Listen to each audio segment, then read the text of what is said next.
পৃষ্ঠা ১১০। ষষ্ঠ অধ্যায়ের সংক্ষিপ্ত উত্তরধর্মী প্রশ্ন টাইপ 2 এর ৭ নম্বর প্রশ্ন। সমানুপাতিক প্রতিনিধিত্বের পক্ষে যুক্তিগুলি আলোচনা করো। উত্তর: সমানুপাতিক প্রতিনিধিত্বের পক্ষে যুক্তি।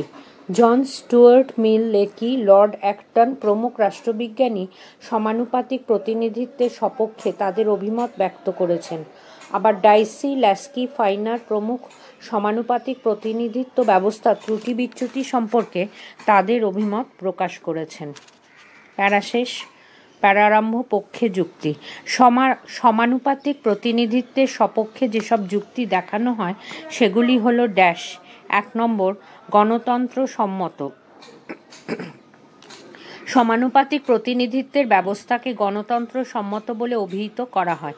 এই ব্যবস্থায় সংখ্যাগরিষ্ঠ ও সংখ্যালঘিষ্ঠ উভয় প্রকার রাজনৈতিক দল তাদের শক্তির আনুপাতিক হারে আইনসভায় আসন লাভ করতে পারে। সমানুপাতিক হারে প্রতিটি দলের প্রতিনিধিত্বের সুযোগ গণতন্ত্রের বুনিয়াদকে সুদৃঢ় করে। প্যারাশেষ, প্যারারম্ভ ২, রাজনৈতিক চেতনা বৃদ্ধির সহায়ক। এই ব্যবস্থায় প্রতিটি ভোটদাতাকে প্রতিনিধি নির্বাচনের জন্য তার পছন্দ প্রকাশ করতে হয়। এর ফলে রাজনৈতিক চেতনার প্রসার ঘটে। প্রতিনিধিত্বের এই ব্যবস্থায় ভোটদাতা সম্যকভাবে এটা উপলব্ধি করতে পারেন যে তার দেওয়া একটি ভোটের মূল্য অপরিসীম। এই উপলব্ধি নাগরিকদের দায়িত্ববোধ বৃদ্ধি করে। প্যারাশেষ, প্যারারম্ভ ৩, আইনসভার উৎকর্ষ বৃদ্ধির সহায়ক। সমানুপাতিক প্রতিনিধিত্বের নীতিতে আইনসভার গুণগত উৎকর্ষ সাধিত হয় বলে অনেকে মনে করেন। রাষ্ট্রবিজ্ঞানী মিলের মতে সমানুপাতিক প্রতিনিধিত্বের ব্যবস্থায় ছোট দল বা গোষ্ঠীগুলি যোগ্য প্রার্থী দাঁড় করানোর ফলে প্রকৃতপক্ষে সুযোগ্য ব্যক্তিরা নির্বাচনী দ্বন্দ্বে অবতীর্ণ হতে চান না। অন্যদিকে সমানুপাতিক প্রতিনিধিত্বের ব্যবস্থায় ছোট দল বা গোষ্ঠীগুলি যোগ্য প্রার্থীদের মনোনয়ন দেয়। যথেষ্ট আর্থিক সঙ্গতি না থাকলেও সমানুপাতিক হারে নির্বাচিত হওয়ার সুযোগ গুণী ও বিচক্ষণ ব্যক্তিরা আইনসভায় নির্বাচিত হন। প্যারাশেষ ৪, প্যারারম্ভ, সাম্যের নীতির অনুসারী।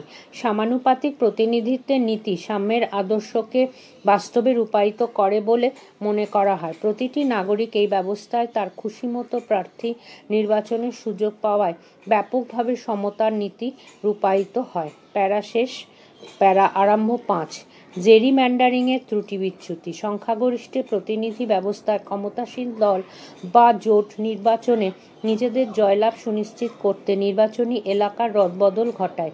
এই ব্যবস্থাকে জেরিম্যান্ডারিং বলে। সমানুপাতিক প্রতিনিধিত্বের ব্যবস্থায় জেরিম্যান্ডারিংয়ের ত্রুটির আশঙ্কা থাকে না।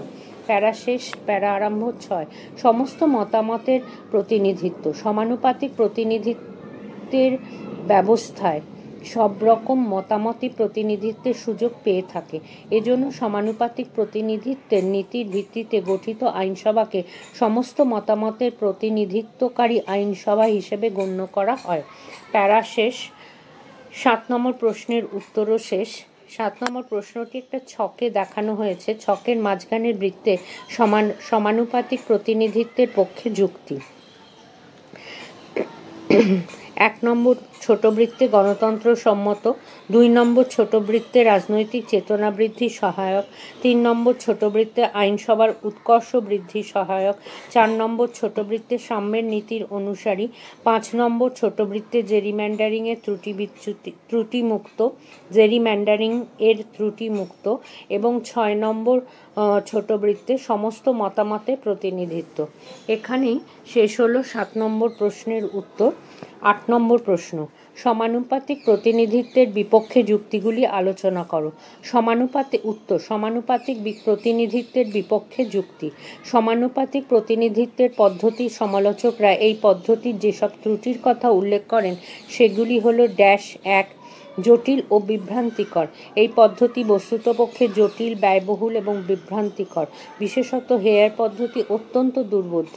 জনগণের বৃহৎ অংশ অজ্ঞ ও অশিক্ষিত হলে এই পদ্ধতি বাস্তবায়িত করা মুশকিল হয়ে পড়ে। প্যারাশেষ ২, পরবর্তী। 2. জাতীয় স্বার্থের প্রতিকূল। সমানুপাতিক প্রতিনিধিত্বের নীতি গৃহীত হলে জাতীয় জীবনে বিপর্যয়ের সম্ভাবনা দেখা দিতে পারে বলে অনেকে মনে করেন। এই ব্যবস্থায় দলগত স্বার্থ প্রাধান্য পাওয়ায় বৃহত্তর জাতীয় স্বার্থ অবহেলিত হয়। সমাজ পরস্পর বিরোধী বিভিন্ন দল ও স্বার্থ গোষ্ঠীতে ভাগ হয়ে পড়ে। এর ফলে জাতীয় অনৈক্যের সৃষ্টি হয়। প্যারা শেষ। প্যারা আরম্ভ 3. ভোটদাতা ও প্রতিনিধির মধ্যে ব্যবধান। সমানুপাতিক প্রতিনিধিত্বের ব্যবস্থায় ভোটদাতা ও প্রতিনিধির মধ্যে ঘনিষ্ঠ যোগাযোগ গড়ে ওঠে না। তালিকা পদ্ধতিতে প্রার্থীর গুণাগুণ বিচার না করে ভোটদাতাদের একটি তালিকার পক্ষে ভোট দিতে হয়। প্যারা শেষ। প্যারা আরম্ভ 4. একক সংখ্যাগরিষ্ঠতার প্রতিকূল। সমানুপাতিক প্রতিনিধিত্বের পদ্ধতিতে কোনো রাজনৈতিক দল আইনসভায় নিরঙ্কুশ সংখ্যাগরিষ্ঠতা অর্জন করতে পারে না। সেক্ষেত্রে কোয়ালিশন সরকার গঠিত হয়। এ ধরনের সরকার অস্থায়ী ও দুর্বল হয়। প্যারা শেষ। প্যারা আরম্ভ 5. শ্রেণী স্বার্থমূলক আইন তৈরির সহায়ক। সিজউইকের মতে সমানুপাতিক প্রতিনিধিত্বের ভিত্তিতে গঠিত আইনসভায় শ্রেণী স্বার্থমূলক আইন পাশ হওয়ার সম্ভাবনা প্রবল।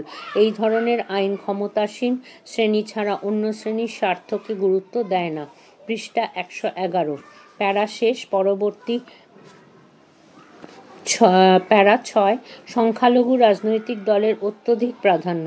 অনেকে মনে করেন এই ব্যবস্থায় সংখ্যালঘু রাজনৈতিক দলগুলি শীর্ষস্থানীয় নেতাদের প্রাধান্য ও প্রতিপত্তি অস্বাভাবিকভাবে বৃদ্ধি পায়। এই প্রবণতা গণতন্ত্রের পক্ষে বিপজ্জনক। প্যারা শেষ। পরবর্তী প্যারা 7. যান্ত্রিকতা পৃষ্ঠপোষণ। ডাইসির মতে সমস্ত মতামতের গাণিতিক প্রতিনিধিত্ব সবসময় কাম্য হতে পারে না। এর ফলে নির্বাচন ব্যবস্থা যান্ত্রিক হয়ে পড়ে। প্যারা শেষ। পরবর্তী প্যারা 8. ব্যবহারিক গুরুত্বের অভাব। ল্যাস্কির বক্তব্য হলো নির্বাচন ব্যবস্থা সংস্কারের মাধ্যমে রাষ্ট্রের সমস্যা সমাধান করা যায় না। এজন্য জনগণের শিক্ষার মান উন্নত করা ও অর্থনৈতিক ব্যবস্থা সংস্কার করা প্রয়োজন। প্যারা শেষ। এই সঙ্গে 8 নম্বর প্রশ্নের উত্তরও শেষ। এটি একটি ছকে দেখানো হলো, বলা হলো ছকের মধ্যবর্তী বড় বৃত্তে সমানুপাতিক প্রতিনিধিত্বের বিপক্ষে যুক্তি। ছোট 1 নম্বর বৃত্তে জটিল ও বিভ্রান্তিকর। 2 নম্বর বৃত্তে জাতীয় স্বার্থের প্রতিকূল। 3. ভোটদাতা ও প্রতিনিধির মধ্যে ব্যবধান। 4. একক সংখ্যাগরিষ্ঠতার প্রতিকূল। 5. শ্রেণী স্বার্থমূলক আইন তৈরির সহায়ক। 6. সংখ্যালঘু রাজনৈতিক দলের অত্যধিক প্রাধান্য। 7. যান্ত্রিকতার পৃষ্ঠপোষণ এবং 8. ব্যবহারিক গুরুত্বের অভাব। 8 নম্বর প্রশ্ন শেষ। বক্সের মধ্যে মূল্যায়ন। পরিশেষে বলা যায় প্রতিনিধিত্বের অন্যান্য পদ্ধতির মতো এই পদ্ধতিও পুরোপুরি ত্রুটিমুক্ত নয়। তবে ত্রুটি বিচ্যুতি সত্ত্বেও সমানুপাতিক প্রতিনিধিত্বের ব্যবস্থার গণতান্ত্রিক প্রকৃতির গুরুত্বকে অস্বীকার করা যায় না। মূল্যায়ন শেষ। পরবর্তী প্রশ্ন 9. ভারতের নির্বাচন কমিশনের গঠন আলোচনা করো। উত্তর: ভারতের নির্বাচন কমিশনের গঠন ভারত সংসদীয় গণতান্ত্রিক কাঠামোয় নির্বাচন পরিচালনার প্রক্রিয়া অত্যন্ত জটিল ও তাৎপর্যপূর্ণ। ভারতীয় সংবিধানের রচয়িতারা নির্বাচনী ব্যবস্থার গুরুত্ব উপলব্ধি করে একটি স্বতন্ত্র ও স্বাধীন ব্যবস্থার উপর নির্বাচন পরিচালনার যাবতীয় দায়িত্ব অর্পণ করেন। এই সংস্থার নাম হলো নির্বাচন কমিশন। এক্ষেত্রে ভারতীয় সংবিধান পরিষদ কানাডার দৃষ্টান্ত অনুসরণ করেছে। প্যারা শেষ। প্যারা আরম্ভ। কমিশনার ও অন্যান্য আধিকারিকদের নিয়োগ। সংবিধানের 324-এর 1 নম্বর ধারা অনুযায়ী নির্বাচন কমিশনের হাতে নির্বাচন পরিদর্শন, পরিচালন এবং নিয়ন্ত্রণের ক্ষমতা দেয়া হয়েছে। সংবিধানে 324-এর 2 নম্বর ধারায় বলা হয়েছে নির্বাচন কমিশন একজন মুখ্য নির্বাচন কমিশনার এবং অন্যান্য কমিশনার নিয়ে গঠিত হয়। অন্যান্য কমিশনারদের সংখ্যা সম্বন্ধে সংবিধানে কিছু বলা হয়নি। রাষ্ট্রপতি অন্যান্য কমিশনারের সংখ্যা নির্ধারণ করেন। মুখ্য নির্বাচন কমিশনার এবং অন্য কমিশনারদের রাষ্ট্রপতি নিয়োগ করে থাকেন। এছাড়া আঞ্চলিকভাবেও নির্বাচন কমিশনার নিয়োগ করা হয়। প্রতিটি সাধারণ নির্বাচন ও উপনির্বাচনের আগে নির্বাচন কমিশনকে সাহায্য করার জন্য কমিশনের সঙ্গে পরামর্শক্রমে রাষ্ট্রপতি 6 মাসের কার্যকালের মেয়াদে আঞ্চলিক কমিশনারদের নিয়োগ করেন। নির্বাচন সংক্রান্ত অভিযোগ শোনা এবং তারপর তাৎক্ষণিক রায়দান করাও তাদের কাজ। বর্তমানে প্রতিটি রাজ্যে একজন মুখ্য নির্বাচনী আধিকারিক রয়েছেন। এছাড়াও 1966 খ্রিস্টাব্দের জনপ্রতিনিধিত্ব আইন অনুসারে প্রতিটি জেলায় একজন জেলা নির্বাচনী অফিসার নিয়োগেরও ব্যবস্থা রয়েছে। উপরন্তু নির্বাচন কমিশনের বিবিধ দায়িত্ব পালনের জন্য রাষ্ট্রপতি প্রয়োজন অনুসারে বিভিন্ন কর্মচারী নিয়োগ করেন। প্যারা শেষ। পরবর্তী প্যারা কমিশনের সদস্য সংখ্যা। ভারতের এক সদস্য বিশিষ্ট নির্বাচন কমিশনকে 1 অক্টোবর 1993 খ্রিস্টাব্দে রাষ্ট্রপতি এক অধ্যাদেশ জারি করে 3 সদস্য বিশিষ্ট নির্বাচন কমিশনে রূপান্তরিত করেন। মুখ্য নির্বাচন কমিশনারের সহযোগী 2 কমিশনারকে সমমর্যাদা ও সমক্ষমতা সম্পন্ন বলে ঘোষণা করা হয়। প্যারা শেষ। প্যারা আরম্ভ। সদস্যদের কার্যকাল ও পদচ্যুতি। নির্বাচন কমিশনের সদস্যদের চাকরির শর্তাদি স্থির করার দায়িত্ব রাষ্ট্রপতির হাতে রয়েছে। অবশ্য এক্ষেত্রে সংসদ প্রণীত আইন অনুসারে রাষ্ট্রপতি ক্ষমতা প্রয়োগ করেন। বর্তমানে মুখ্য নির্বাচন কমিশনার সহ নবনিযুক্ত 2 জন কমিশনারের কার্যকালের মেয়াদ 6 বছর।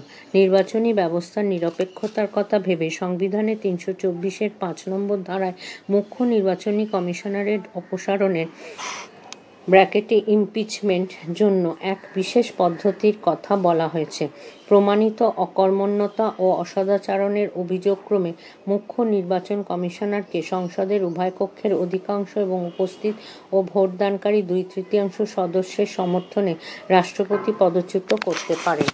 সংবিধানে আরও বলা হয়েছে যে নির্বাচন কমিশনারের পদে নিযুক্ত হওয়ার পর তার চাকরির শর্ত ইত্যাদি এমনভাবে পরিবর্তন করা যাবে না যা তার স্বার্থের পরিপন্থী হয়। 9 নম্বর প্রশ্নের উত্তর এখানেই শেষ। 10 নম্বর প্রশ্ন। ভারতের নির্বাচন কমিশনের ক্ষমতা ও কার্যাবলী আলোচনা করো। উত্তর। ভারতের নির্বাচন কমিশনের ক্ষমতা ও কার্যাবলী। ভারতের সংবিধানে 324-এর 1 নম্বর ধারা অনুযায়ী ভারতের নির্বাচন কমিশনের ক্ষমতা ও কার্যাবলীর মধ্যে উল্লেখযোগ্য হল: 1. ভোটার তালিকা প্রণয়ন ও সংশোধন। লোকসভা ও বিধানসভার প্রতিটি সাধারণ নির্বাচন ও উপনির্বাচনের প্রাক্কালে ভোটার তালিকা প্রণয়ন ও সংশোধন নির্বাচন কমিশনের একটি গুরুত্বপূর্ণ কাজ। 2. নির্বাচনী কর্মী নিয়োগ। লোকসভা ও বিধানসভার নির্বাচনগুলি সুষ্ঠুভাবে পরিচালনার জন্য নির্বাচন কমিশন প্রয়োজনীয় সংখ্যক নির্বাচনী কর্মী নিয়োগের উদ্দেশ্যে রাষ্ট্রপতি ও রাজ্যপালকে অনুরোধ করে থাকে। 3. ভোটদানের সচিত্র পরিচয়পত্র প্রদান। ভোটদাতাদের সচিত্র পরিচয়পত্র তৈরি করা এবং সেগুলি যথাযথভাবে বিলি করা নির্বাচন কমিশনের একটি গুরুত্বপূর্ণ কাজ। পৃষ্ঠা 112। 4. নির্বাচনী প্রতীক বণ্টন। নির্বাচনে অংশগ্রহণকারী রাজনৈতিক দলগুলিকে নির্বাচনী প্রতীক বণ্টন করা এবং প্রতীক নিয়ে কোনো দলের মধ্যে বিরোধের নিষ্পত্তির ক্ষমতা নির্বাচন কমিশনের রয়েছে। 5. দলীয় স্বীকৃতি প্রদান বা প্রত্যাহার। প্রতিটি রাজনৈতিক দলকে নির্বাচন কমিশনের নিয়ম অনুযায়ী নথিভুক্ত হতে হয়। নির্ধারিত মান অনুসারে রাজনৈতিক দলগুলিকে জাতীয়, রাজ্য বা আঞ্চলিক এবং অন্যান্য স্বীকৃত দল এই 3 ভাগে ভাগ করা হয়। রাজনৈতিক দলের স্বীকৃতি প্রত্যাহার করে নেয়ার ক্ষমতাও নির্বাচন কমিশনের রয়েছে। 6. নির্বাচন ও উপনির্বাচনের দিন ঘোষণা। প্রতিটি নির্বাচন বা উপনির্বাচনের দিনক্ষণ স্থির করা ও ঘোষণার দায়িত্ব নির্বাচন কমিশনারের। 7. মনোনয়নপত্র পেশ ও নাম প্রত্যাহারের তারিখ ঘোষণা। নির্বাচনের তারিখ ঘোষিত হওয়ার পর কমিশন প্রার্থীদের মনোনয়নপত্র পেশ ও নাম প্রত্যাহারের তারিখ ঘোষণা করে থাকে। মনোনয়নপত্রগুলি পরীক্ষা করে দেখার পর বৈধ প্রার্থী তালিকা প্রকাশ করা নির্বাচন কমিশনের অন্যতম দায়িত্ব। 8. নির্বাচনী আচরণবিধি প্রণয়ন ও বাস্তবায়ন। সুষ্ঠু ও অবাধ নির্বাচন সুনিশ্চিত করার জন্য নির্বাচন কমিশন নির্বাচনী আচরণবিধি প্রণয়ন করে থাকে। এই আচরণবিধি যাতে যথাযথভাবে মেনে চলা হয় সেদিকে সতর্ক দৃষ্টি রাখে কমিশন। 9. নির্বাচনী পর্যবেক্ষক নিয়োগ। নির্বাচন কমিশন অবাধ ও সুষ্ঠু নির্বাচনের স্বার্থে নির্বাচনী পর্যবেক্ষক নিয়োগ করে থাকে। 10. নির্বাচন স্থগিত বা বাতিল ঘোষণা। নির্বাচনী পর্যবেক্ষকদের রিপোর্ট রিপোর্ট অনুসারে কোনো কেন্দ্রে বুথ দখল, জাল ভোট প্রদান ইত্যাদি ঘটনা ঘটে থাকলে নির্বাচন কমিশন সংশ্লিষ্ট নির্বাচন কেন্দ্রে বা ভোট গ্রহণ কেন্দ্রে নির্বাচন স্থগিত বা বাতিল ঘোষণা করতে পারে। সংশ্লিষ্ট কেন্দ্রে পুনর্নির্বাচনের দিনক্ষণ ঘোষণা করার ক্ষমতাও কমিশনের হাতে রয়েছে। 11. ভোট গণনা ও ফলাফল প্রকাশ। নির্বাচনে শেষে হওয়ার পর ভোট গণনা ও ভোটের ফলাফল প্রকাশ এবং প্রতিটি নির্বাচন কেন্দ্রে সবচেয়ে বেশি সংখ্যক ভোটপ্রাপ্ত প্রার্থীকে নির্বাচিত হওয়ার শংসাপত্র প্রদান নির্বাচন কমিশনের অন্যতম গুরুত্বপূর্ণ কাজ। 12. পরামর্শ দান। সংসদের কোনো সদস্য বা রাজ্য আইনসভার কোনো সদস্যের যোগ্যতা নিয়ে প্রশ্ন দেখা দিলে রাষ্ট্রপতি অথবা রাজ্যপালকে প্রয়োজনীয় পরামর্শ দিয়ে থাকে নির্বাচন কমিশন। 13. রাষ্ট্রপতি ও উপরাষ্ট্রপতি নির্বাচন। রাষ্ট্রপতি ও উপরাষ্ট্রপতির নির্বাচন সংক্রান্ত যাবতীয় কাজ তত্ত্বাবধান ও নিয়ন্ত্রণ করে কমিশন। 14. কেন্দ্রীয় ও রাজ্য আইনসভার উচ্চকক্ষের নির্বাচন। কেন্দ্রীয় আইনসভার উচ্চকক্ষ ব্র্যাকেটে রাজ্যসভা এবং রাজ্য আইনসভার উচ্চকক্ষ ব্র্যাকেটে বিধান পরিষদ এর সদস্য নির্বাচনের যাবতীয় ব্যবস্থা কমিশন করে। 15. প্রার্থীদের নির্বাচনী ব্যয় পরীক্ষা। নির্বাচনে যারা প্রতিদ্বন্দ্বিতা করেন তাদের নির্বাচনী ব্যয় পরীক্ষা করা কমিশনের কাজ। এই সঙ্গে 10 নম্বর প্রশ্নের উত্তর শেষ। এটি একটি ছকে দেখানো হয়েছে। ছকের মাথায় ভারতের নির্বাচন কমিশনের ক্ষমতা ও কার্যাবলী। 1 নম্বর ভোটার তালিকা প্রণয়ন ও সংশোধন। 2 নির্বাচনী কর্মী নিয়োগ। 3 ভোটদাতাদের সচিত্র পরিচয়পত্র প্রদান। 4 নির্বাচনী প্রতীক বণ্টন। 5 দলীয় স্বীকৃতি প্রদান বা প্রত্যাহার। 6 নির্বাচন বা উপনির্বাচনের দিন ঘোষণা। 7 মনোনয়নপত্র পেশ ও নাম প্রত্যাহারের তারিখ ঘোষণা। 8 নির্বাচনী আচরণবিধি প্রণয়ন ও বাস্তবায়ন। 9 নির্বাচনী পর্যবেক্ষক নিয়োগ। 10 নির্বাচন স্থগিত বা বাতিল ঘোষণা। 11 ভোট গণনা ও ফলাফল প্রকাশ। 12 পরামর্শ দান। 13 রাষ্ট্রপতি ও উপরাষ্ট্রপতি নির্বাচন। 14 কেন্দ্রীয় ও রাজ্য আইনসভার উচ্চকক্ষের নির্বাচন। কেন্দ্রীয় ও রাজ্য আইনসভার উচ্চকক্ষের নির্বাচন। 15 প্রার্থীদের নির্বাচনী ব্যয় পরীক্ষা। 10 নম্বরের উত্তরটি শেষ। 11 নম্বর প্রশ্ন, ভারতের নির্বাচনী ব্যবস্থার বৈশিষ্ট্য আলোচনা করো। ভারতের নির্বাচনী ব্যবস্থার বৈশিষ্ট্য। গণতান্ত্রিক রাজনৈতিক ব্যবস্থার অন্যতম প্রধান উপাদান হল নির্বাচনী ব্যবস্থা। ভারতের নির্বাচনী ব্যবস্থার উল্লেখযোগ্য মৌলিক বৈশিষ্ট্যগুলো হল 1 সার্বজনীন প্রাপ্তবয়স্কের ভোটাধিকার। সংবিধানের 326 নম্বর ধারায় সার্বিক প্রাপ্তবয়স্কের ভোটাধিকারকে স্বীকৃতি দিয়ে ধনী নির্ধন, স্ত্রী পুরুষ, জাতি ধর্ম বর্ণ নির্বিশেষে 18 বছর বা 18 বছরের বেশি বয়সের প্রতিটি ভারতীয় নাগরিককে ভোটাধিকার প্রদান করা হয়েছে। 2 সমপ্রতিনিধিত্বের নীতি। ভারতের লোকসভা এবং বিধানসভার সদস্য নির্বাচনের ক্ষেত্রে মোট ভোটদাতাদের সংখ্যাগত সমতার নীতির ভিত্তিতে নির্বাচনী এলাকা গঠন করা হয়। 3 ভোটদানের ক্ষেত্রে সমতার নীতি। ভারতে প্রত্যেক ভোটদাতার একটি করে ভোট দেওয়ার অধিকার রয়েছে। পৃষ্ঠা 113। এক্ষেত্রে একজন সাধারণ নাগরিকের সঙ্গে রাষ্ট্রপতিরও ভোটদানের অধিকার ও গুরুত্বের কোনো বৈষম্য করা হয়নি। 4 প্রত্যক্ষ ও পরোক্ষ নির্বাচন প্রক্রিয়া। ভারতের নির্বাচনী ব্যবস্থার লোকসভা, রাজ্য বিধানসভা, পঞ্চায়েত ও পৌরসভার ক্ষেত্রে প্রত্যক্ষ নির্বাচনের মাধ্যমে সদস্যরা নির্বাচিত হন। অন্যদিকে ভারতীয় সংসদের উচ্চকক্ষ, রাজ্যসভা এবং রাজ্য আইনসভার উচ্চকক্ষ বিধান পরিষদের সদস্যরা পরোক্ষভাবে নির্বাচিত হন। ভারতের রাষ্ট্রপতি এবং উপরাষ্ট্রপতিও পরোক্ষভাবে নির্বাচিত হন। 5 অনগ্রসর জাতির জন্য আসন সংরক্ষণ। ভারতীয় নির্বাচনী ব্যবস্থার একটি গুরুত্বপূর্ণ বৈশিষ্ট্য হল অনগ্রসর জাতিগুলির জন্য আসন সংরক্ষণ। ভারতের তফসিলি জাতি ও উপজাতিদের অর্থাৎ SC এবং ST জন্য আসন সংরক্ষণের ব্যবস্থা চালু রয়েছে। 6 নির্বাচনী ব্যয় নিয়ন্ত্রণ। ভারতের লোকসভা ও বিভিন্ন রাজ্যের বিধানসভার নির্বাচনের ক্ষেত্রে প্রার্থী পিছু ব্যয়ের মাত্রা নির্বাচন কমিশন নির্দিষ্ট করে দিয়েছে। 7 নির্বাচনে প্রার্থীদের সুযোগ সুবিধার সমতা। ভারতের নির্বাচনে প্রার্থীদের জন্য প্রদত্ত সুযোগ সুবিধার মধ্যে সমতা রয়েছে। লোকসভা থেকে শুরু করে পঞ্চায়েত পর্যন্ত প্রতিটি স্তরে নির্বাচনে সমস্ত প্রার্থীকে সমান সুযোগ সুবিধা দেওয়া হয়ে থাকে। 8. নিরপেক্ষ নির্বাচন কমিশন। ভারতের নির্বাচন ব্যবস্থা পরিচালনার জন্য একটি স্বাধীন ও নিরপেক্ষ নির্বাচন কমিশন রয়েছে। সংবিধানের 324 নম্বর ধারায় নির্বাচন সংক্রান্ত যাবতীয় কাজকর্ম পরিচালনার দায়িত্ব এবং এই কমিশনের হাতে তুলে দেওয়া হয়েছে। 9. নির্বাচনী আচরণবিধি। ভারতে লোকসভা, বিধানসভা সহ অন্যান্য ক্ষেত্রে নির্বাচনের সময় নির্বাচন কমিশন প্রার্থীদের ওপর নির্বাচনী আচরণবিধি পালনের নির্দেশ জারি করে থাকে। এছাড়া ভারতীয় জনপ্রতিনিধিত্ব সংশোধনী আইন 2002 অনুসারে হলফনামা পেশ করে প্রয়োজনীয় তথ্যাদি জানানো প্রত্যেক প্রার্থীর জন্য বাধ্যতামূলক করা হয়েছে। 10. নির্বাচনী বিরোধ মীমাংসা। ভারতের নির্বাচন সম্পর্কিত বিরোধ নিষ্পত্তির দায়িত্ব আদালতের হাতে তুলে দেওয়া হয়েছে। এই সঙ্গে 11 নম্বর প্রশ্নের উত্তর শেষ। এটি একটি ছকে দেখানো হয়েছে। ছকের মাঝের বৃত্তে ভারতের নির্বাচনী ব্যবস্থার বৈশিষ্ট্য। 1 নম্বর বৃত্তে ছোট বৃত্তে প্রাপ্তবয়স্কের ভোটাধিকার, 2 নম্বর ছোট বৃত্তে সমপ্রতিনিধিত্বের নীতি, 3 নম্বর ছোট বৃত্তে ভোটদানের ক্ষেত্রে সমতার নীতি, 4 নম্বর ছোট বৃত্তে প্রত্যক্ষ ও পরোক্ষ নির্বাচন প্রক্রিয়া, 5 নম্বর ছোট বৃত্তে অনগ্রসর জাতির জন্য আসন সংরক্ষণ, 6 নম্বর ছোট বৃত্তে নির্বাচনী ব্যয় নিয়ন্ত্রণ, 7 নম্বর ছোট বৃত্তে নির্বাচনে প্রার্থীদের সুযোগ সুবিধার সমতা, 8 নম্বর ছোট বৃত্তে নিরপেক্ষ নির্বাচন কমিশন, 9 নম্বর ছোট বৃত্তে নির্বাচনী আচরণবিধি, 10 নম্বর ছোট বৃত্তে নির্বাচনী বিরোধ মীমাংসা। এই সঙ্গে 11 নম্বর প্রশ্নের উত্তর শেষ।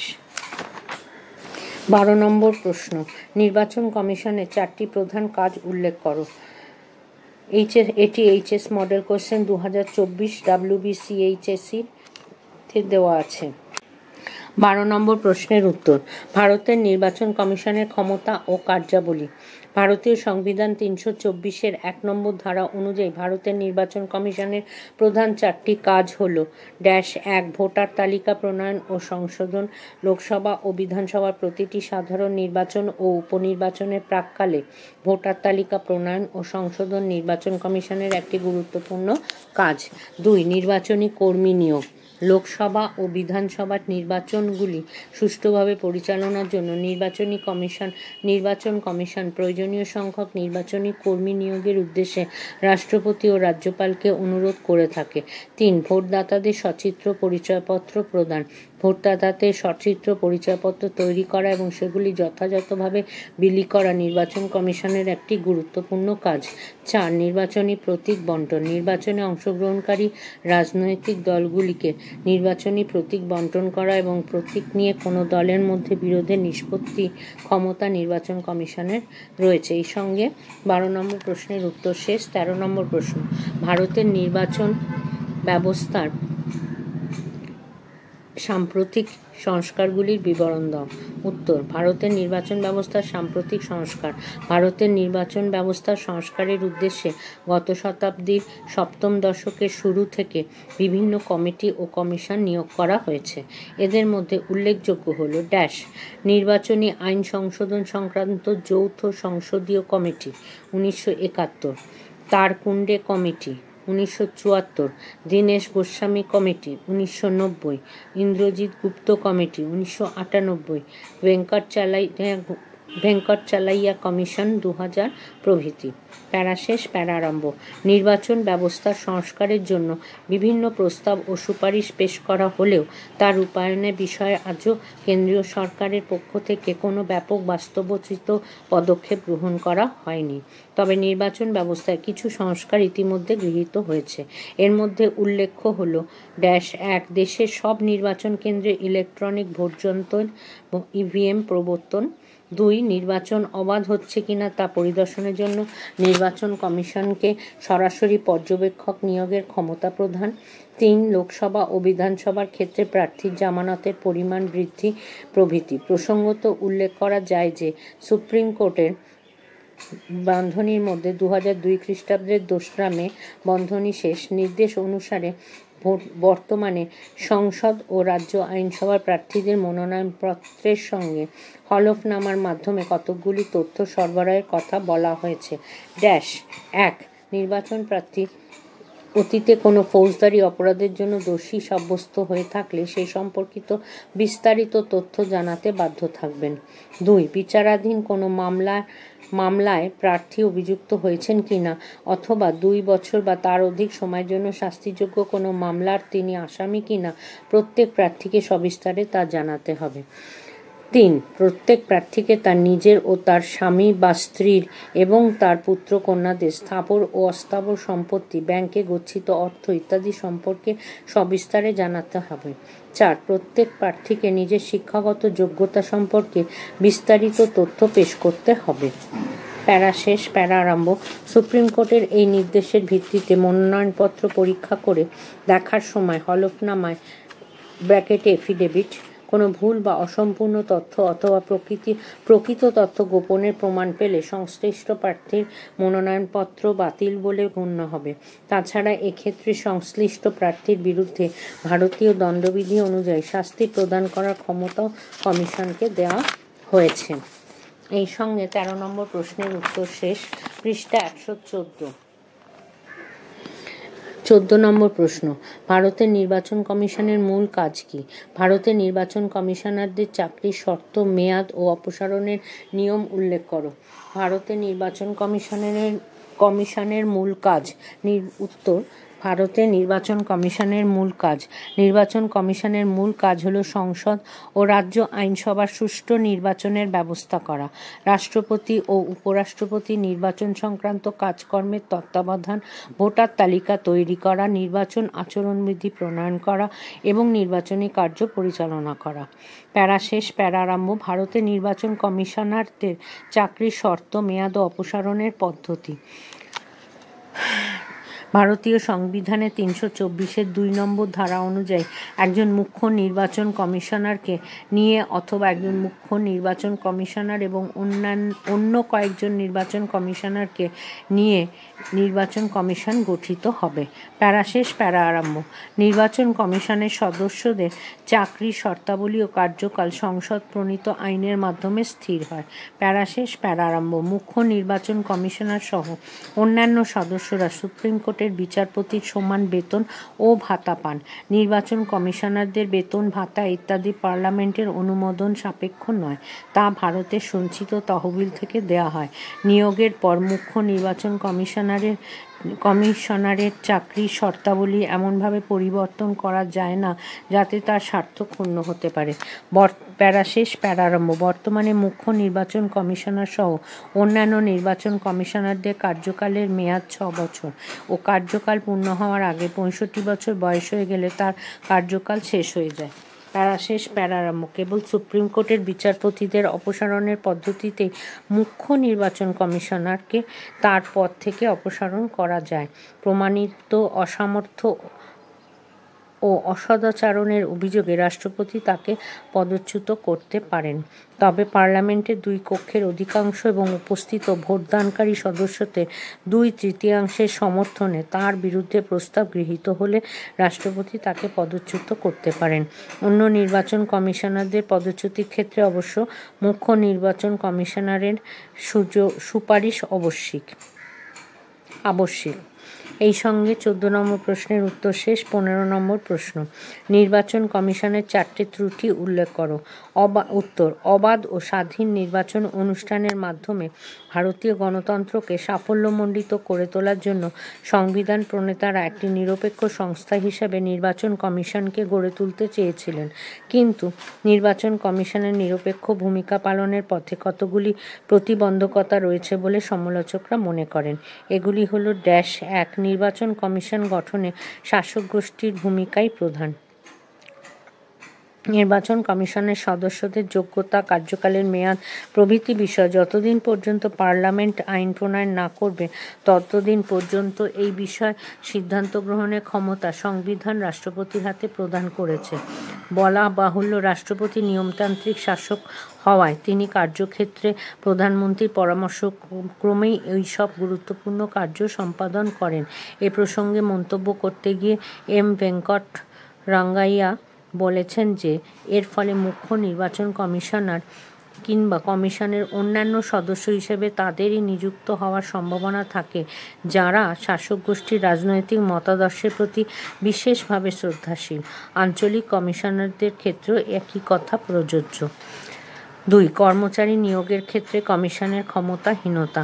নির্বাচনের মতো এক বিরাট কর্মযজ্ঞ সম্পাদনের জন্য বিপুল সংখ্যক কর্মচারী নিয়োগের প্রয়োজন, কিন্তু এদের নিয়োগ কিংবা চাকরির শর্তাবলী নিয়োগ করার কোনো ক্ষমতা কমিশনের নেই। অথচ কেন্দ্রীয় জনকৃতক কমিশন, সুপ্রিম কোর্ট প্রভৃতির হাতে ওই ক্ষমতা প্রদান করা হয়েছে। 3. কমিশনের নিরপেক্ষভাবে কার্য সম্পাদনের পথে বাধা। শাসন বিভাগের নিয়ন্ত্রণ মুক্ত করে গড়ে তোলা না হলে নির্বাচন কমিশনের পক্ষে নিরপেক্ষভাবে কার্য সম্পাদন করা সম্ভব নয়। তাছাড়া দায়িত্ব থেকে অব্যাহতি লাভের পর নির্বাচন কমিশনারদের কোনো চাকরি বা পদে নিযুক্ত হওয়ার পথে কোনোরূপ বাধা নিষেধ সংবিধান কর্তৃক আরোপিত হয়নি।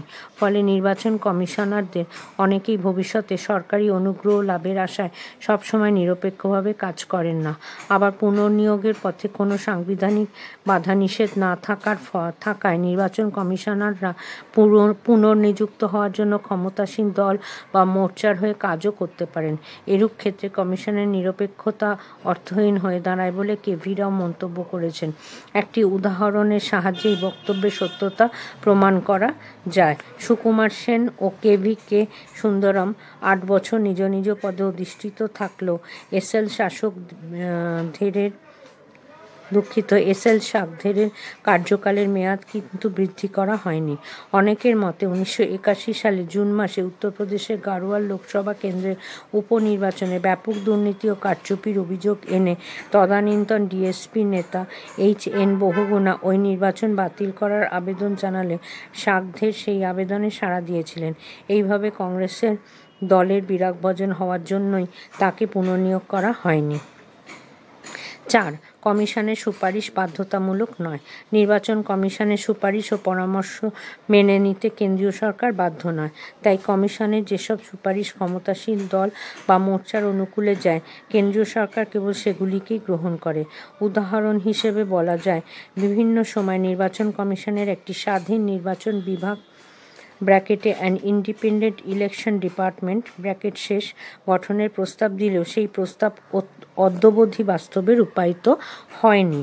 এই সঙ্গে 15 নম্বর প্রশ্নের উত্তর শেষ এবং সংক্ষিপ্ত উত্তরধর্মী প্রশ্ন টাইপ 2ও শেষ। এরপর আরম্ভ হচ্ছে সংক্ষিপ্ত উত্তরধর্মী প্রশ্ন টাইপ 1, প্রতি প্রশ্নের মান 2। 1 নম্বর প্রশ্ন, FPTP পদ্ধতি বলতে কী বোঝো? উত্তর, সহজ সংখ্যাগরিষ্ঠ পদ্ধতি হলো এক ধরনের নির্বাচনী পদ্ধতি। এই পদ্ধতিতে একটি নির্বাচন কেন্দ্রে যা প্রার্থী অন্য সব প্রার্থীর চেয়ে বেশি বিষয়ের সিদ্ধান্ত গ্রহণের দুঃখিত FPTP পদ্ধতি বলতে কী বোঝো? সহজ সংখ্যাগরিষ্ঠ পদ্ধতি হলো এক ধরনের নির্বাচন পদ্ধতি। এই পদ্ধতিতে একটি নির্বাচন কেন্দ্রে যে প্রার্থী অন্য সব প্রার্থীর চেয়ে বেশি ভোট পেয়ে থাকেন তাকে নির্বাচিত বলে ঘোষণা করা হয়। এখানে একটি নির্বাচন কেন্দ্রে ভোটারদের যত ভোট পড়ে সেই মোট ভোটের মধ্যে বিজয়ী প্রার্থীকে সংখ্যাগরিষ্ঠতা পাওয়ার কোনো দরকার নেই। 1 নম্বর প্রশ্নের উত্তর শেষ। 2 নম্বর প্রশ্ন, FPTP পদ্ধতির 2টি সুবিধা লেখো। উত্তর, সহজ সংখ্যাগরিষ্ঠ পদ্ধতি বা FPTPর সুবিধাগুলি হলো: 1. সহজ নির্বাচনী ব্যবস্থা। সহজ সংখ্যাগরিষ্ঠ পদ্ধতির সবচাইতে বড় সুবিধা হলো এর মধ্যে কোনো জটিলতা নেই। এটি এতটাই সহজ যে একেবারে অতি সাধারণ ভোটার যাদের রাজনীতি বা নির্বাচন সম্পর্কে কোনো জ্ঞান নেই তারাও সহজে সংখ্যাগরিষ্ঠ পদ্ধতির ভোটদান ব্যবস্থা ভালোভাবে বুঝতে পারেন। ফলে একটি নির্বাচন কেন্দ্রের জন্য একজন প্রার্থীকে খুব সহজেই ভোটার নিজের একটি ভোট দিয়ে নির্বাচিত করতে পারেন। প্যারাশেষ প্যারারম্ভ 2 স্থিতিশীল সরকার সহজ সংখ্যাগরিষ্ঠ পদ্ধতির নির্বাচন ব্যবস্থায় বড় রাজনৈতিক দল বা জোটের পক্ষে সংখ্যাগরিষ্ঠতা অর্জন করে 5 বছরের জন্য একটি স্থিতিশীল সরকার গঠনের কাজ অনেকটাই সহজ হয়। উত্তর শেষ 2 নম্বর প্রশ্নে। 3 নম্বর প্রশ্ন, এফপিটিপি পদ্ধতির 2টি অসুবিধা লেখো। সহজ সংখ্যাগরিষ্ঠ পদ্ধতি বা এফপিটিপির অসুবিধাগুলি হল সম্প্রদায় ভিত্তিক বিভাজন, পৃষ্ঠা 115।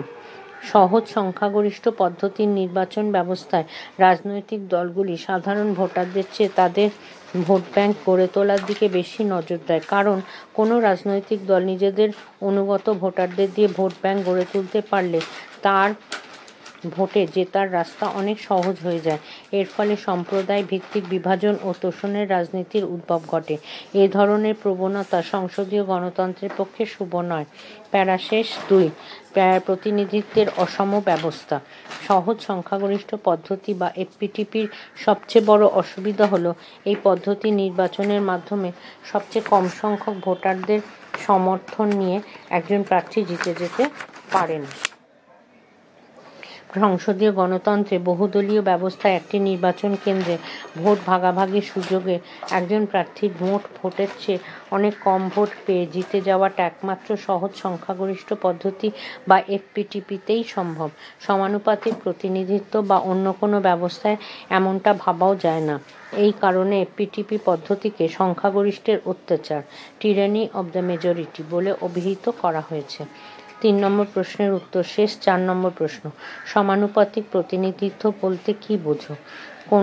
উত্তর, কোনো দেশের আইনসভায় সমস্ত সম্প্রদায় ও শ্রেণীর নাগরিকদের সমানুপাতিক হারে প্রতিনিধিত্বের ব্যবস্থা হলো সমানুপাতিক প্রতিনিধিত্ব। এই ব্যবস্থায় প্রতিটি রাজনৈতিক দল বা যে কোনো গোষ্ঠী তাদের সমর্থনে প্রদত্ত ভোটের সমানুপাতিক হারে প্রতিনিধি পাঠাতে পারে। এজন্য সমগ্র দেশকে কতগুলি নির্বাচনী এলাকায় ভাগ করা হয়। উত্তর শেষ 4 নম্বর প্রশ্নের। 5 নম্বর প্রশ্ন, পিআর সিস্টেমের দুটি পদ্ধতি কি কি? উত্তর, সমানুপাতিক প্রতিনিধিত্বের 2টি প্রধান পদ্ধতি হল 1 হেয়ার পদ্ধতি বা একক হস্তান্তরযোগ্য ভোট পদ্ধতি, 2 তালিকা পদ্ধতি। 5 নম্বর প্রশ্নের উত্তর শেষ। 6 নম্বর প্রশ্ন। 6 নম্বর প্রশ্ন, কে কবে হেয়ার পদ্ধতির উল্লেখ করেন? উত্তর, ইংরেজ লেখক টমাস হেয়ার সর্বপ্রথম 1851 খ্রিস্টাব্দে একক হস্তান্তরযোগ্য ভোট পদ্ধতির কথা উল্লেখ করেন। পরে 1857 খ্রিস্টাব্দে দ্য মেশিনারি অফ রিপ্রেজেন্টেশন এবং 1859 খ্রিস্টাব্দে দ্য ইলেকশন অফ রিপ্রেজেন্টেটিভ নামে 2টি গ্রন্থে তিনি এ বিষয়ে বিশদে আলোচনা ও বিস্তারিত বিশ্লেষণ করেন। 6 নম্বর প্রশ্নের উত্তর শেষ। 7 নম্বর প্রশ্ন, হেয়ার পদ্ধতি বলতে কি বোঝো? উত্তর, একক হস্তান্তরযোগ্য ভোট পদ্ধতি হেয়ার পদ্ধতি নামে পরিচিত। হেয়ার পদ্ধতি অনুসারে প্রতিটি নির্বাচনী এলাকা থেকে কমপক্ষে 3 জন প্রতিনিধি নির্বাচনের ব্যবস্থা করা হয়। নির্বাচনী এলাকায় আসন সংখ্যা যাই হোক না কেন, প্রতিটি ভোটদাতার কার্যকরী ভোটের সংখ্যা হবে 1। ভোটদাতা ব্যালটপত্রে প্রার্থীদের নামের পাশে 1, 2, 3, 4 ইত্যাদি সংখ্যা লিখে নিজের পছন্দ প্রকাশ করতে পারেন। প্রার্থীদের মধ্যে যাকে ভোটদাতার সবচেয়ে বেশি পছন্দ তার নামের পাশে তিনি 1 লিখে দেন। অন্যান্য নামের পাশে পছন্দের ক্রম অনুসারে 2, 3, 4 প্রভৃতি লিখে পছন্দ প্রকাশ করতে পারেন। প্রথম পছন্দ প্রকাশ করা ভোটদাতার পক্ষে বাধ্যতামূলক। 7 নম্বর প্রশ্নের উত্তর শেষ। 8 নম্বর প্রশ্ন, কোটা বলতে কি বোঝো? উত্তর, প্রত্যেক প্রার্থীকে নির্বাচিত হওয়ার জন্য একটি নির্দিষ্ট সংখ্যক ভোট পেতে হয়, একে কোটা বলে। উত্তর শেষ। 9 নম্বর প্রশ্ন, ড্রুপ কোটা বলতে কি বোঝো? আসন সংখ্যার সঙ্গে 1 যোগ করে যে সংখ্যা পাওয়া যাবে তা দিয়ে মোট বৈধ ভোট সংখ্যাকে ভাগ করতে হয়। এরপর ভাগফলের সঙ্গে 1 যোগ করে কোটা পাওয়া যায়, একে ড্রুপ কোটা বলা হয়। অর্থাৎ মোট বৈধ ভোট সংখ্যা ডিভাইডেড বাই আসন সংখ্যা +1, সবটা +1 = ড্রুপ কোটা। উত্তর শেষ। 10 নম্বর প্রশ্ন, কোটা নির্ধারণের পদ্ধতি দুটি লেখো। কোটা নির্ধারণের 10 নম্বর প্রশ্ন, কোটা নির্ধারণের পদ্ধতি দুটি লেখো। উত্তর, কোটা নির্ধারণের দুটি পদ্ধতি রয়েছে। প্রথম পদ্ধতি অনুযায়ী নির্বাচন কেন্দ্রের মোট বৈধ ভোট সংখ্যাকে ওই কেন্দ্রের আসন সংখ্যা দিয়ে ভাগ করলে যে ভাগফল পাওয়া যায় তাকে কোটা বলে। অর্থাৎ মোট বৈধ ভোট সংখ্যা ডিভাইডেড বাই আসন সংখ্যা ইজুকাল টু কোটা। দ্বিতীয় পদ্ধতি অনুসারে আসন সংখ্যার সঙ্গে 1 যোগ করে যে সংখ্যা পাওয়া যাবে তা দিয়ে মোট বৈধ ভোট সংখ্যাকে ভাগ করতে হয়। এরপর ভাগফলের সঙ্গে 1 যোগ করে কোটা পাওয়া যায়। একে ড্রুপ কোটা বলা হয়। অর্থাৎ মোট বৈধ ভোট সংখ্যা ডিভাইডেড বাই আসন সংখ্যা +1 whole divided +1 whole +1 equal to Droop quota. 10 number প্রশ্নের উত্তর শেষ। জল নিলে? আচ্ছা,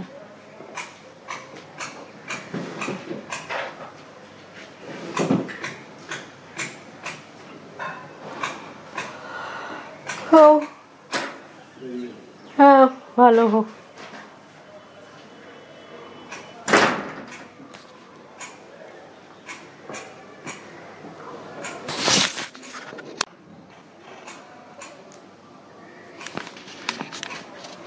এগারো নম্বর প্রশ্ন, তালিকা পদ্ধতি কাকে বলে?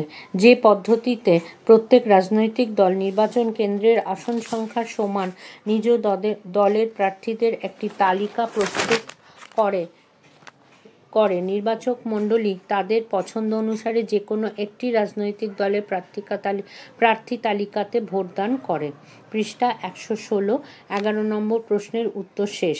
12 নম্বর প্রশ্ন, সমানুপাতিক প্রতিনিধিত্বের পক্ষে দুটি যুক্তি দাও। সমানুপাতিক প্রতিনিধিত্বের সপক্ষে দুটি যুক্তি হল: 1. গণতন্ত্র সম্মত। সমানুপাতিক প্রতিনিধিত্বের ব্যবস্থাকে গণতন্ত্র সম্মত বলে অভিহিত করা হয়। এই ব্যবস্থায় সংখ্যাগরিষ্ঠ ও সংখ্যালঘিষ্ঠ উভয় প্রকার রাজনৈতিক দল তাদের শক্তির আনুপাতিক হারে আইনসভায় আসন লাভ করতে পারে। সমানুপাতিক হারে প্রতিটি দলের প্রতিনিধিত্বের সুযোগ গণতন্ত্রের বুনিয়াদকে সুদৃঢ় করে। 2. রাজনৈতিক চেতনা বৃদ্ধির সহায়ক। এই ব্যবস্থায় প্রতিটি ভোটদাতাকে প্রতিনিধি নির্বাচনের জন্য তাঁর পছন্দ প্রকাশ করতে হয়। এর ফলে রাজনৈতিক চেতনার প্রসার ঘটে। প্রতিনিধিত্বের এই ব্যবস্থায় ভোটদাতা সম্যকভাবে এটা উপলব্ধি করতে পারেন যে তার দেওয়া একটি ভোটের মূল্য অপরিসীম। এই উপলব্ধি নাগরিকদের দায়িত্ববোধ বৃদ্ধি করে।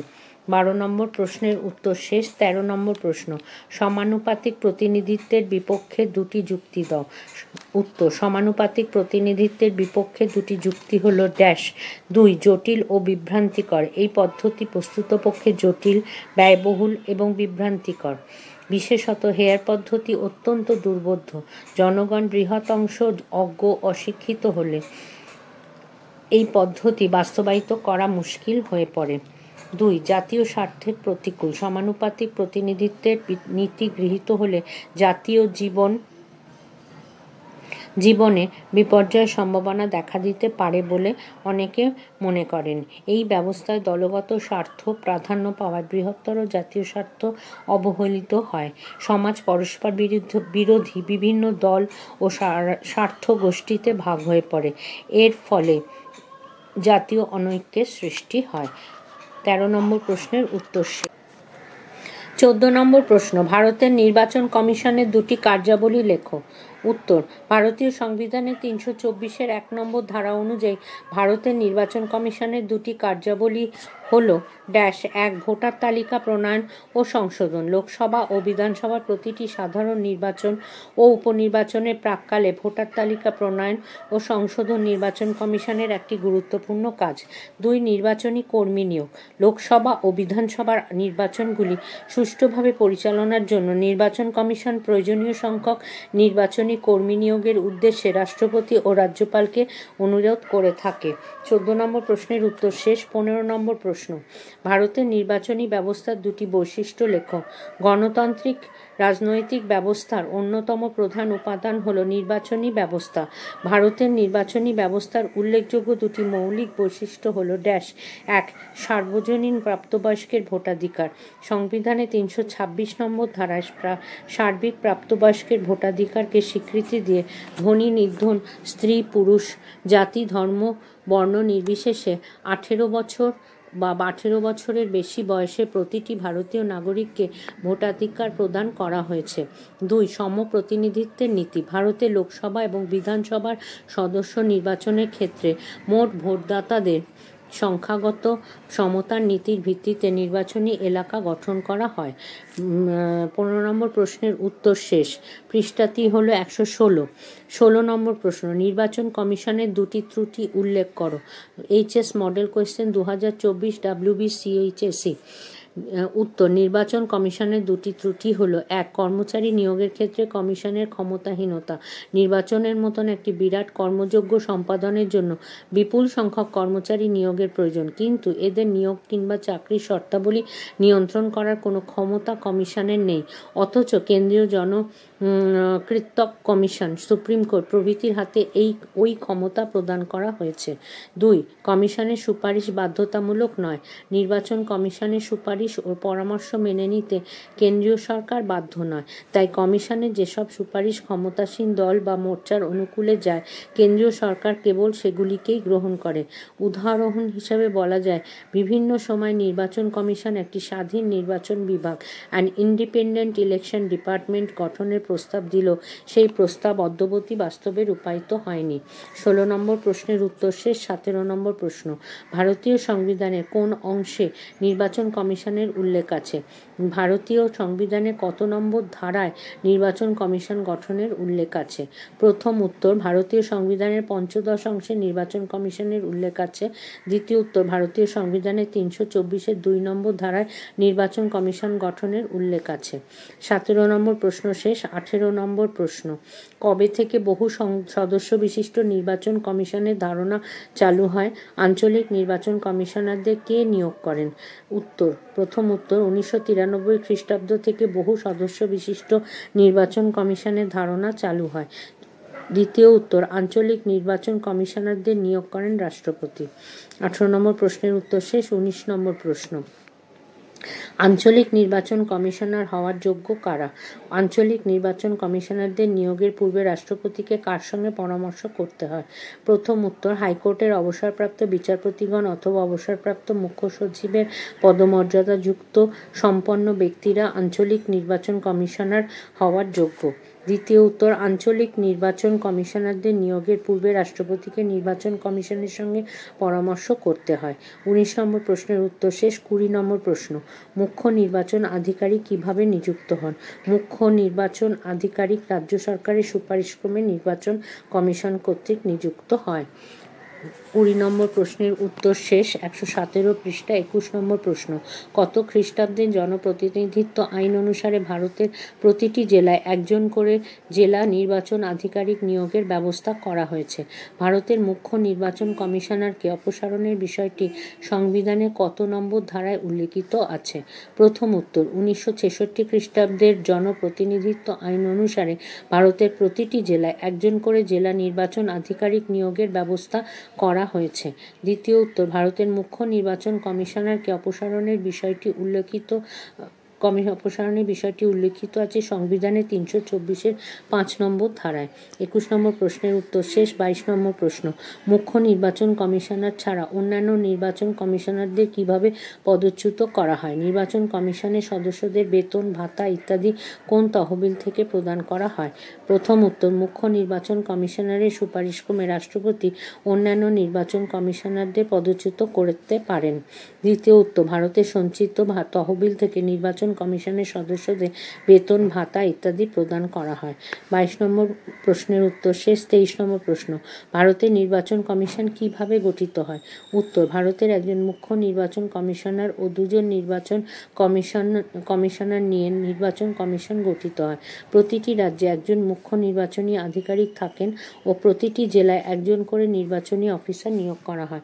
23 নম্বর প্রশ্নের উত্তর শেষ। 24 নম্বর প্রশ্ন, ভারতের সাধারণ নির্বাচনে বা অন্যান্য নির্বাচনে নির্বাচন কমিশন কেন পর্যবেক্ষক নিয়োগ করেন? ভারতের সাধারণ নির্বাচনের নির্ঘণ্ট কে প্রকাশ করে? প্রথম উত্তর, ভারতের নির্বাচন নিরপেক্ষ ও অবাধ করার জন্য পর্যবেক্ষক নিয়োগ করা হয়। দ্বিতীয় উত্তর, নির্বাচন কমিশন ভারতের সাধারণ নির্বাচনের নির্ঘণ্ট প্রকাশ করে। 24 নম্বর প্রশ্নের উত্তর শেষ। 25 নম্বর প্রশ্ন, নির্বাচন কমিশনকে নিরপেক্ষ রাখার জন্য যেসব ব্যবস্থা সংবিধানে উল্লিখিত আছে তার একটি উল্লেখ করো। উত্তর, নির্বাচন কমিশনকে নিরপেক্ষ রাখার জন্য নির্বাচন কমিশনের সদস্যদের বেতন ভাতা ও অন্যান্য সুযোগ সুবিধার জন্য ব্যয় পার্লামেন্ট অনুমোদন সাপেক্ষ করার পরিবর্তে ভারতের সঞ্চিত তহবিলের উপর ধার্য করা হয়েছে। উত্তর, 25 নম্বর প্রশ্নের উত্তর শেষ। 26 নম্বর প্রশ্ন, ভারতের অঙ্গরাজ্যে বিধানসভা নির্বাচনের নির্ঘণ্ট কে প্রকাশ করে? কোন রাজনৈতিক দলের নির্বাচনী প্রতীক নিয়ে বিরোধ দেখা দিলে বিরোধ দেখা দিলে তার মীমাংসা কে করে? প্রথম প্রশ্নের উত্তর, ভারতের অঙ্গরাজ্যগুলিতে বিধানসভা নির্বাচনের নির্ঘণ্ট প্রকাশ করে নির্বাচন কমিশন। দ্বিতীয় প্রশ্নের উত্তর, কোনো রাজনৈতিক দলের নির্বাচনী প্রতীক নিয়ে বিরোধ দেখা দিলে নির্বাচন কমিশন তার মীমাংসা করে। 26 নম্বর প্রশ্নের উত্তর শেষ। 27 নম্বর প্রশ্ন, নির্বাচন প্রার্থীদের নির্বাচনী ব্যয়ের হিসাব কার কাছে পেশ করতে হয়? নির্বাচন কমিশনের মতামত কি কেন্দ্রীয় সরকার মানতে বাধ্য? প্রথম প্রশ্নের উত্তর, নির্বাচন কমিশনের কাছে নির্বাচন প্রার্থীদের নির্বাচনী ব্যয়ের হিসাব পেশ করতে হয়।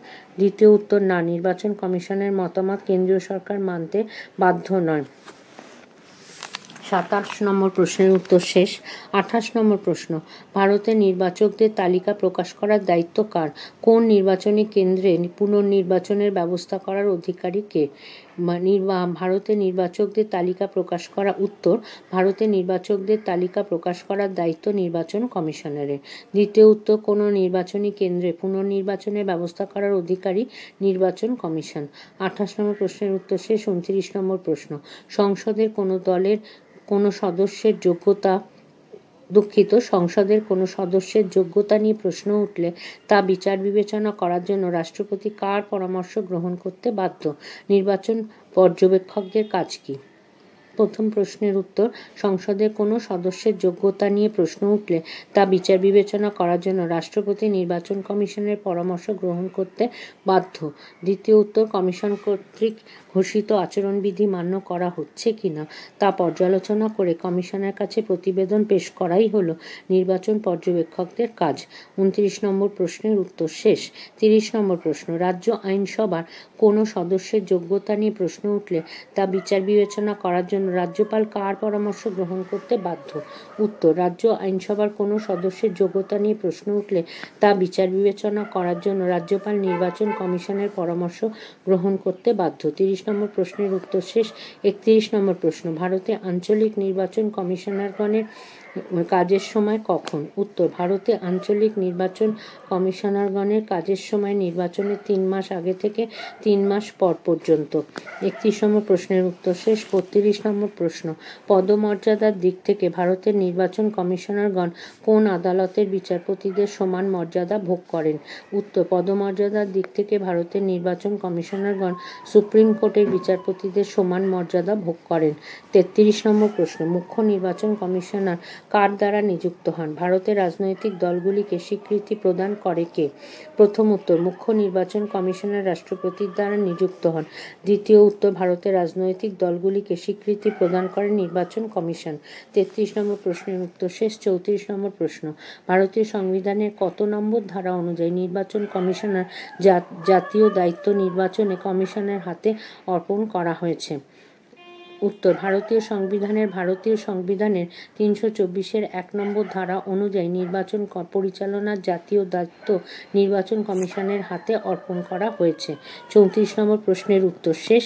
35 নম্বর প্রশ্ন, ভারতের কোনো কেন্দ্রের নির্বাচনী প্রার্থীকে কোথায় মনোনয়নপত্র পেশ করতে হয়? ভারতের কোনো কেন্দ্রের নির্বাচন কিভাবে স্থগিত রাখা হয়? উত্তর, ভারতের কোনো কেন্দ্রের নির্বাচনী প্রার্থীকে সেই কেন্দ্রের রিটার্নিং অফিসারের কাছে মনোনয়নপত্র পেশ করতে হয়। দ্বিতীয় উত্তর, ভারতের কোনো কেন্দ্রের নির্বাচনী পর্যবেক্ষকদের প্রতিবেদনের উপর ভিত্তি করে স্থগিত রাখা হয়। ভারতে কোনো কেন্দ্রের নির্বাচনী পর্যবেক্ষকদের প্রতিবেদনের উপর ভিত্তি করে স্থগিত রাখা হয়। পৃষ্ঠা 118। 35 নম্বর প্রশ্নের উত্তর শেষ। 36 নম্বর প্রশ্ন, ভারতের রাজনৈতিক দলগুলিকে নির্বাচনী প্রতীকচিহ্ন বিতরণ করে কোন সংস্থা? ভারতের আঞ্চলিক নির্বাচন কমিশনের সদস্যদের কে নিয়োগ করেন? প্রথম প্রশ্নের উত্তর, ভারতের রাজনৈতিক দলগুলিকে নির্বাচনী প্রতীকচিহ্ন বিতরণ করে নির্বাচন কমিশন। দ্বিতীয় প্রশ্নের উত্তর, নির্বাচন কমিশনের সঙ্গে পরামর্শক্রমে ভারতের আঞ্চলিক নির্বাচন কমিশনের সদস্যদের নিয়োগ করেন রাষ্ট্রপতি। 36 নম্বর প্রশ্নের উত্তর শেষ। 37 নম্বর প্রশ্ন, ভারতের নির্বাচন কমিশনের বিচার সংক্রান্ত কার্য কাকে বলে? ভারতের পার্লামেন্ট বা সংসদ, লোকসভা বা রাজ্যসভার কোনো কক্ষের কোনো সদস্যের অযোগ্যতার ব্যাপারে কোনো প্রশ্ন দেখা দিলে সে বিষয়ে সিদ্ধান্ত গ্রহণ করার আগে রাষ্ট্রপতি বিষয়টি নিয়ে নির্বাচন কমিশনের সঙ্গে পরামর্শ করেন। প্রসঙ্গত উল্লেখ্য যে এক্ষেত্রে নির্বাচন কমিশনের পরামর্শের ভিত্তিতে রাষ্ট্রপতিকে সিদ্ধান্ত গ্রহণ করতে হয়। ব্র্যাকেটে 103 নম্বর ধারা, ব্র্যাকেট শেষ। একে ভারতের নির্বাচন কমিশনের বিচার সংক্রান্ত কার্য বলে অভিহিত করা হয়। 37 নম্বর প্রশ্নের উত্তর শেষ। 38 নম্বর প্রশ্ন, ভারতের নির্বাচনী সংস্কারের জন্য গঠিত দুটি কমিটির নাম লেখো। উত্তর, ভারতের নির্বাচনী সংস্কারের জন্য গঠিত দুটি কমিটি হল তারকুণ্ডে কমিটি 1974 এবং ইন্দ্রজিৎ গুপ্ত কমিটি 1998। 38 নম্বর প্রশ্নের উত্তর শেষ। 39 নম্বর প্রশ্ন, কততম সাংবিধানিক সংশোধনীর মাধ্যমে 18 বছরের বেশি বয়সী ভারতীয় নাগরিকদের ভোটাধিকার প্রদান করা হয়েছে? উত্তর, 61তম। ব্র্যাকেটে 1989 সংবিধানের সংশোধনীর মাধ্যমে 18 বছর কিংবা 18 বছরের বেশি বয়সী ভারতীয় নাগরিকদের ভোটাধিকার প্রদান করা হয়েছে। এই সঙ্গে ষষ্ঠ অধ্যায় নির্বাচন ও প্রতিনিধিত্ব সংক্রান্ত চ্যাপ্টারটির সমস্ত প্রশ্নের উত্তর শেষ হলো। এরপর মক টেস্ট। প্রশ্নের মান 6। মক টেস্ট 6, নিচের প্রশ্নগুলির উত্তর দাও। মক টেস্ট 6, নিচের প্রশ্নগুলির উত্তর দাও। 2x3 6। 1, এফপিটিপি পদ্ধতির দুটি সুবিধা লেখো। এফপিটিপি পদ্ধতির দুটি সুবিধা লেখো। 2, কোটা কি? 3, নির্বাচন কমিশনের দুটি ত্রুটি উল্লেখ করো। নিচের প্রশ্নটির উত্তর দাও। 4x1 4। 1, ভারত সরকার নির্বাচনে পিআর সিস্টেমের পরিবর্তে এফপিটিপি সিস্টেম গ্রহণ করেছে কেন? অথবা ভারতের নির্বাচন কমিশনের 4টি প্রধান কাজ আলোচনা করো। এই সঙ্গে শেষ হলো ষষ্ঠ অধ্যায়ের সমস্ত প্রশ্নের উত্তর এবং মক টেস্ট, এবং তার সঙ্গে 6টি অধ্যায়েরই সমস্ত প্রশ্নের উত্তর। এরপর বইয়ের প্রকল্প বা প্রজেক্ট। 119 পৃষ্ঠা থেকে প্রকল্প বা প্রজেক্ট আরম্ভ। 120 পৃষ্ঠাটি ফাঁকা।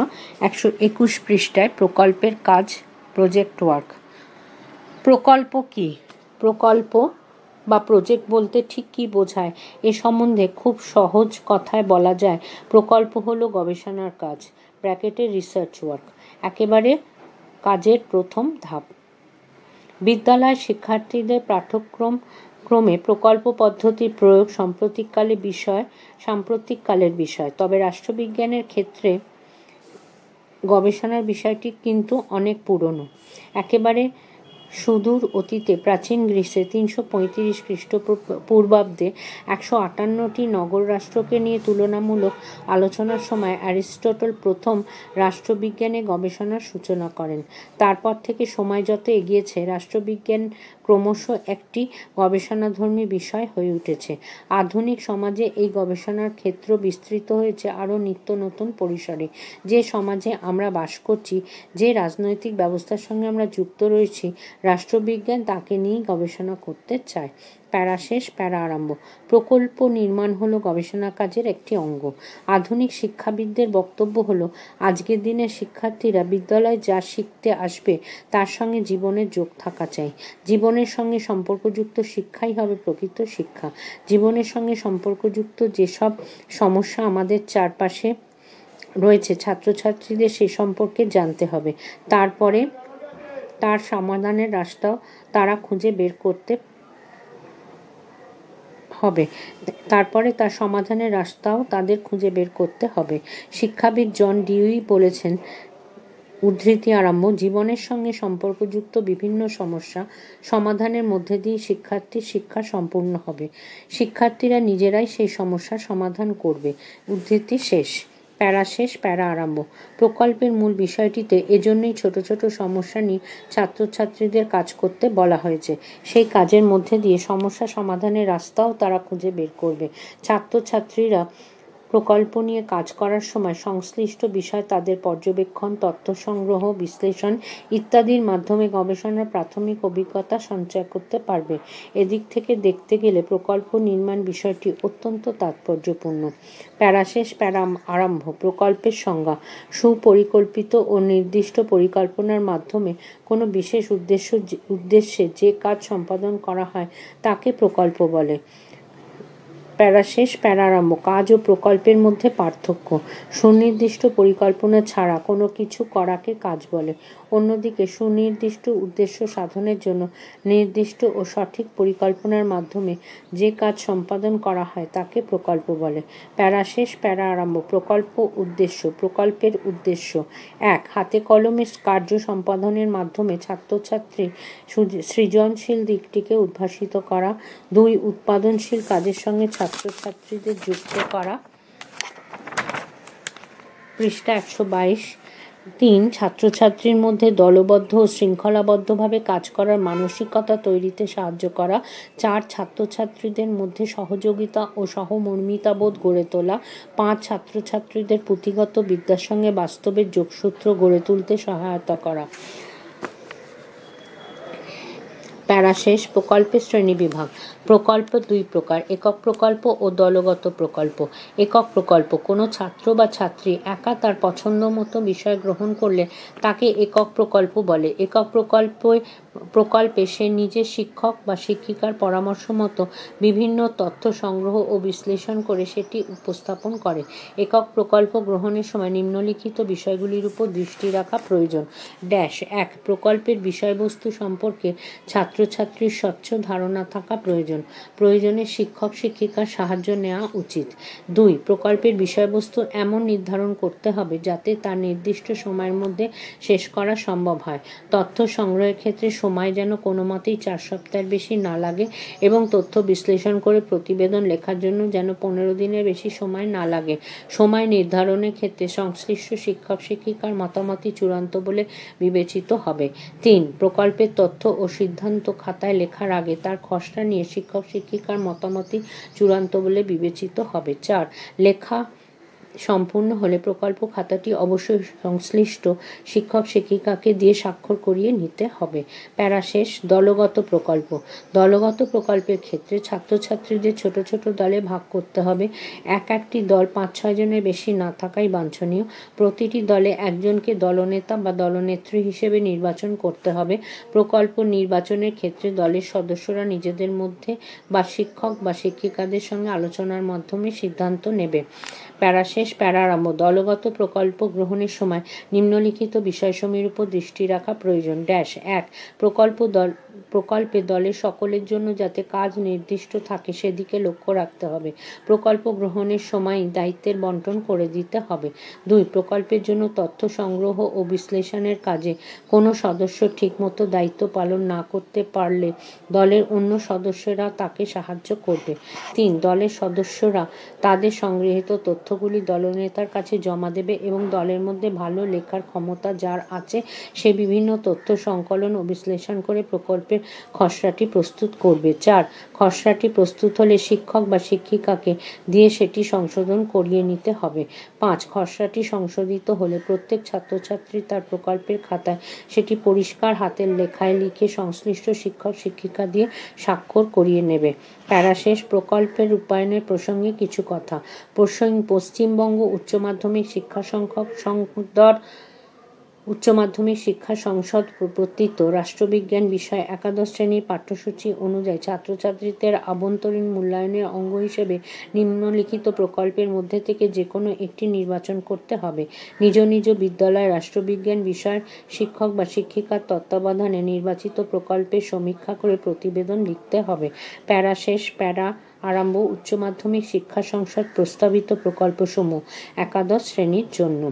1. রাজনৈতিক সচেতনতার স্তর তোমার প্রতিবেশী। 2. রাজনৈতিক সচেতনতার স্তর তোমার বন্ধু, রাষ্ট্রবিজ্ঞানের ছাত্র নয় এমন। 3. সার্বিক প্রাপ্তবয়স্কের ভোটাধিকার প্রয়োগের সাফল্য ও সমস্যা, স্থানীয় অঞ্চলভিত্তিক সমীক্ষা।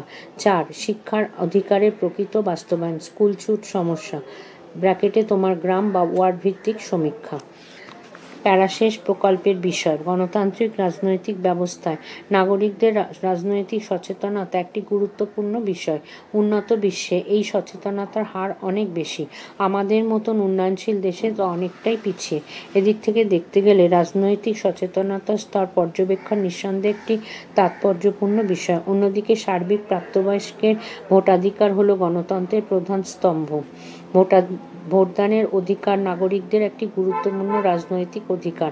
আধুনিক গণতান্ত্রিক রাষ্ট্রে ভোটাধিকারের ভিত্তি কী হওয়া উচিত এ নিয়ে যে বিতর্কের সূত্রপাত ঘটে তা থেকে সার্বিক প্রাপ্তবয়স্কের ভোটাধিকার তত্ত্বের জন্ম হয়। নীতি হিসাবে সার্বিক প্রাপ্তবয়স্কের ভোটাধিকার একটি প্রগতিশীল গণতান্ত্রিক নীতি, কিন্তু এই নীতি সফল বাস্তবায়ন আজও সম্ভব হয়নি। সেক্ষেত্রে সমস্যাগুলি কোথায় তা এই প্রকল্পের সমীক্ষায় চিহ্নিত করার চেষ্টা করা হবে।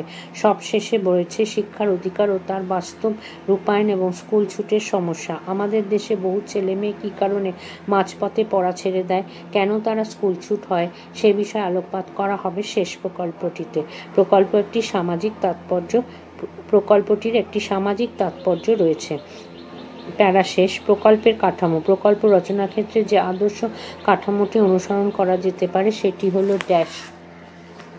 পৃষ্ঠা 123 শিরোনাম লেখার পৃষ্ঠা উপরে, তারপরে সারণীর মধ্যে বিষয়সূচি অনুভূমিক লাইনে, তারপরের অনুভূমিক লাইনে 1.1 ভূমিকা, 1.2 প্রকল্পের বিষয়, 1.3 প্রকল্পের উদ্দেশ্য, 1.4 প্রকল্পের গুরুত্ব, 1.5 প্রকল্প রূপায়ণের পরিকল্পনা, 1.6 পদ্ধতি, 1.7 পরীক্ষামূলক তথ্য, 1.8 তথ্য সংগ্রহ, 1.9 বিশ্লেষণ, 1.8 সিদ্ধান্ত, 1.11 তথ্যসূত্র এবং 1.12 কৃতজ্ঞতা স্বীকার।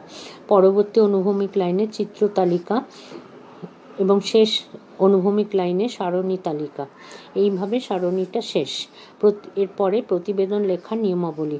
প্রকল্প প্রতিবেদন লেখার ক্ষেত্রে যেসব নিয়ম মেনে চলা উচিত সেগুলি হলো ড্যাশ। 1. A4 ব্র্যাকেটে দৈর্ঘ্য 30 সেন্টিমিটার, প্রস্থ 21 সেন্টিমিটার ব্র্যাকেট ক্লোজড মাপের সাদা কাগজে নিজের হাতে প্রতিবেদন লিখতে হবে। 2. প্রতি পাতার বাঁদিকে এবং ওপরের দিকে 35 মিলিমিটার এবং ডান দিকে ও নিচের দিকে 20 মিলিমিটার ছাড় দিতে হবে। ব্র্যাকেটে মার্জিন রাখতে হবে। 3. ব্র্যাকেট শেষ। 3. প্রতিবেদনের সামনের পাতায় যা লিখতে হবে ড্যাশ। 4. ওপরের অংশে বড় হরফে প্রকল্পের শিরোনাম। 5. মাঝের অংশে বড় হরফে ছাত্র বা ছাত্রীর সম্পূর্ণ নাম, শ্রেণী, বিভাগ ও ক্রমিক সংখ্যা। 6. নিচের অংশে বিদ্যালয়ের নাম এবং প্রতিবেদন উপস্থাপনের বর্ষ। এই সঙ্গে শেষ হলো প্রকল্প কি এবং তা কিভাবে করতে হবে সে বিষয়ে বক্তব্য।